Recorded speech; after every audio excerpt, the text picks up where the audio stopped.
नमस्कार विद्यार्थियों। Partial molar energies के बारे में हम लोगों ने बात किया, केमिकल पोटेंशियल के बारे में बात किया। उसी क्रम में आज हम एक और टॉपिक फ्री एनर्जी के बारे में कुछ डिस्कशन करेंगे। एनर्जी के बारे में तो सुना ही है। एक फ्री एनर्जी क्या है, कितने तरीके की है या क्या वेरिएशन है, इसके बारे में कुछ एक छोटा सा डिस्कशन हम लोग इस वीडियो में प्रारंभ करेंगे। तो आपने देखा होगा कि जो भी हमारे स्पॉन्टेनियस प्रोसेसेस जितने भी हैं, इन स्पॉन्टेनियस प्रोसेसेस में दो तरीके की टेंडेंसी होती है। एक तो कि वो मिनिमम एनर्जी अचीव करने की कोशिश करती है और दूसरा मैक्सिमम एंट्रोपी अटेन करने की कोशिश करते हैं।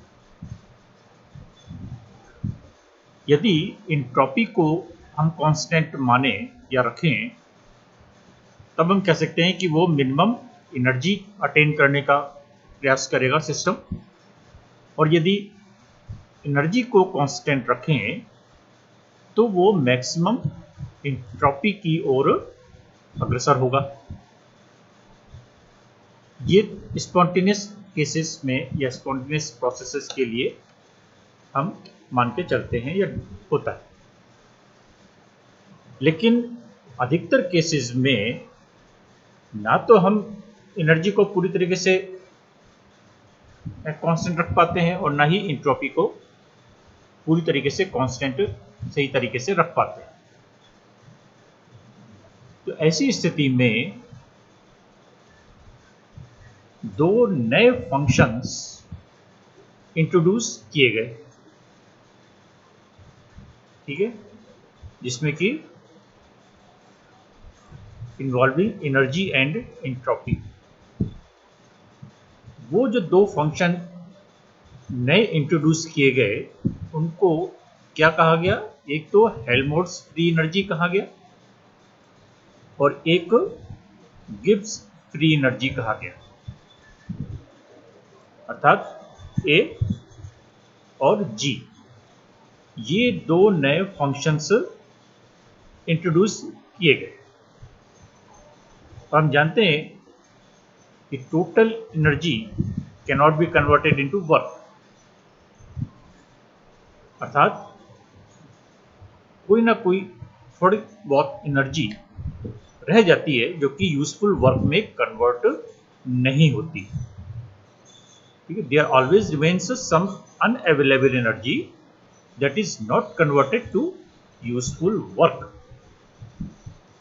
और वही अनअवेलेबल एनर्जी हमारी एंट्रोपी की माप होती है। ये बात हम एंट्रोपी में डिस्कशन कर चुके हैं। तो इसका मतलब कि जो हमारी अवेलेबल एनर्जी है वो क्या है, कि टोटल एनर्जी क्या है उसमें से अनअवेलेबल एनर्जी निकाल दें तो वो अवेलेबल एनर्जी है। ठीक है, ये तो बात हुई। ये टोटल एनर्जी यूजफुल वर्क में कन्वर्टेबल नहीं है तो कितनी एनर्जी कन्वर्टेबल है उसको किस तरीके से निकालेंगे? कि टोटल अवेलेबल एनर्जी कितनी है उसको निकालने के लिए टोटल एनर्जी कितनी है और उसमें से कितनी हम यूज नहीं कर सकते, अनअवेलेबल है, उसको माइनस कर दें, बाकी बची हुई एनर्जी यूजफुल वर्क के लिए अवेलेबल होगी। ठीक है, और एंट्रोपी ये हमारी अनअवेलेबल एनर्जी की माप है। ये हम एंट्रोपी में डिस्कशन कर चुके हैं, जिसको कि हम TS से लिखते हैं। तो ये TS अनअवेलेबल एनर्जी होगी। तो ऐसी स्थिति में हमारे पास एक रिलेशन आ जाता है कि जो अवेलेबल एनर्जी है, मान लीजिए X, वो किसके बराबर हो गई? Q total energy minus unavailable energy TS। ये हमारी अवेलेबल एनर्जी हो गई। तो अगर वॉल्यूम को हम कांस्टेंट रखें, ऐसी स्थिति में Q को रिप्लेस करके हम E लिख सकते हैं या लिखते हैं, और अगर प्रेशर को कांस्टेंट रखें तो Q को रिप्लेस करते हैं H से। ठीक है, तो हमारे पास दो कंडीशंस आ जाती हैं कि हम जो प्रोसेस अपना कर रहे हैं तो कांस्टेंट प्रेशर पर है या कांस्टेंट वॉल्यूम पर है। तो ऐसी स्थिति में हम उस Q को रिप्लेस करते हैं, और ऐसी स्थिति में हमारे पास ये दो रिलेशंस आ जाते हैं। ठीक है, यहाँ Q को हमने रिप्लेस किया E से, यहाँ Q को रिप्लेस किया H से, और ऐसी स्थिति में हमारे पास दो नए रिलेशंस आ जाते हैं जो कि हेल्महोल्ट्ज फ्री एनर्जी और गिब्स फ्री एनर्जी के लिए होते हैं। तो ये दो रिलेशन हमारे पास से नए बन जाते हैं। ठीक है, तो ए को हम क्या कहेंगे, isothermally available energy, that is Helmholtz energy, और जी को हम क्या कहेंगे, आइसोथर्मली अवेलेबल इंथैल्पी, क्योंकि एच हमारी इंथैल्पी है, वो हम गिब्स एनर्जी को कहेंगे। तो इस तरीके से हमारे पास दो नए कॉन्सेप्ट्स हेल्महोल्ट्ज फ्री एनर्जी और गिब्स फ्री एनर्जी के आ जाते हैं।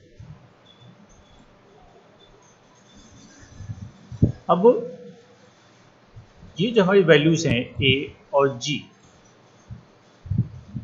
ये दोनों ही थर्मोडायनेमिक वेरिएबल्स हैं।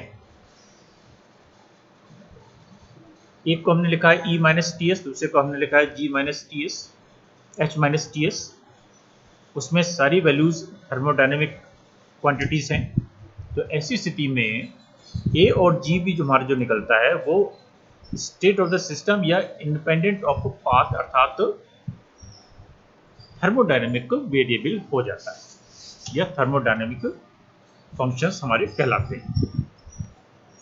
तो जैसे और हमारे थर्मोडायनेमिक वेरिएबल्स हैं, उसी तरीके से दो नए thermodynamic variables A and G ये यहाँ से निकल कर आते हैं, और dA और dG ये हमारे एग्जैक्ट डिफरेंशियल्स होते हैं। जहाँ आवश्यकता पड़ेगी ये डिफरेंशिएबल भी हैं और इंटीग्रेबल भी हैं। और ये क्या साइन है, साइक्लिक इंटीग्रेशन का, साइक्लिक इंटीग्रेशन ऑफ dA और cyclic integration of dG it is equal to 0। और ये किसी भी स्टेट वेरिएबल के लिए कंडीशन होती है, क्योंकि यदि हम एक अवस्था A से चलें और डिफरेंट पाथ से होते हुए वापस अपनी इनिशियल स्टेट में आ जाते हैं, तो उस थर्मोडायनेमिक प्रॉपर्टी में कोई चेंज नहीं आता, वो हमारा साइक्लिक प्रोसेस हो जाता है।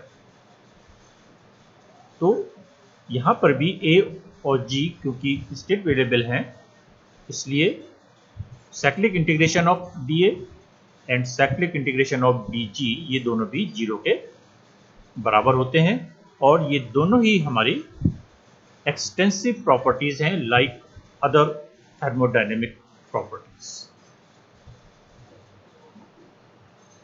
इन दोनों के बीच में रिलेशन क्या है, A और G के बीच में, इसको भी हम निकाल सकते हैं, क्योंकि H equal to E plus PV ये हमारे पास पहले से इंथैल्पी के लिए इक्वेशन है, रिलेशन है, जानते हैं। And G equal to H minus T S होता है, तो ये भी हम जानते हैं। तो यहाँ पर H की जगह पर हम यदि E प्लस PV रख दें तो हमारे पास इसको मॉडिफाइड रूप में या रीअरेंज करके E minus T C T S plus PV बन जाता है, और एक रिलेशन ये G equal to A plus PV हमारे पास आ जाता है। तो ये G और A and Helmholtz free energy और गिब्स फ्री एनर्जी के बीच में रिलेशन बन जाता है, ये आ जाता है। और दो स्टेट्स के लिए हम इन दो को अलग अलग तरीके से G1 और G2 इस तरीके से लिख सकते हैं। तो कोई भी थर्मोडायनेमिक रिलेशन है तो उसको हम अलग अलग स्टेट्स के लिए अलग अलग तरीके से लिख सकते हैं। तो ये यदि हम माने इनिशियल स्टेट, इसको हम माने फाइनल स्टेट, तो delta G that is change in G, इसको हम निकाल सकते हैं। ये बराबर हो जाएगा A2 minus A1 plus B2 minus P1 B1, या delta G equal to delta A। ये भी हमारे पास एक रिलेशन चेंज इन G के लिए आ जाता है। आइडियल गैस यदि हम कंसीडर करते हैं, अधिकतर कैलकुलेशन हम आइडियल गैस पर ही करते हैं, तो यदि आइडियल गैस को हम कंसीडर करें तो ऐसे केस में P1 V1 बराबर nRT1 लिखते हैं और P2 V2 बराबर nRT2 लिखते हैं। तो उसको यहाँ पर यदि हम सब्स्टिट्यूट करें तो हमारे पास रिलेशन आ जाता है कि delta G equal to delta A plus nR into T2 minus T1। यहाँ पर प्रेशर और वॉल्यूम की टर्म्स थी, यहाँ पर टेम्परेचर की टर्म है। अब यदि ये दोनों टेम्परेचर स्थिर हो जाएं, कांस्टेंट हो जाएं, अर्थात हमारा प्रोसेस या हमारा चेंज आइसोथर्मल चेंज हो जाए या रखें या माने, तो ऐसी स्थिति में क्या होगा, T1 इक्वल टू T2 हो जाएगा। तो हमारे पास हम कह सकते हैं कि ये आइसोथर्मल प्रोसेस है for an isothermal change and for an ideal gas. ये दो चीजें हो गई। तो कंडीशंस लगा कर हम अपनी रिलेशंस को या इक्वेशंस को मॉडिफाई कर सकते हैं और रिड्यूस कर सकते हैं।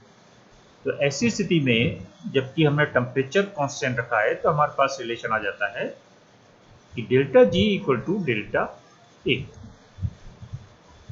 ठीक है, किसके लिए, फॉर एन आइडियल गैस और एट कांस्टेंट टेम्परेचर।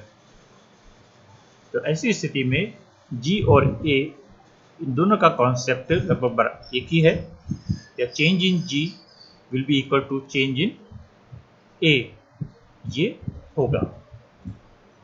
तो जब भी हम कैलकुलेशंस करेंगे तो इसी तरीके से तो आइडियल गैस पर लगाएंगे, क्योंकि सबसे सिंपल इक्वेशन है PV इक्वल टू nRT, और कुछ कंडीशन जो हमारा प्रोसेस है उसकी लगा सकते हैं, जैसे यहाँ पर हमने आइसोथर्मल चेंज के लिए लगाया। तो यहाँ से हमारे पास दो कॉन्सेप्ट A और G के निकल के आते हैं। इनके बारे में एक तरीके से हम कह सकते हैं कि ये एक इनिशियल जानकारी आप लोगों के लिए है कि A क्या है और G क्या है, ये कहाँ से आए।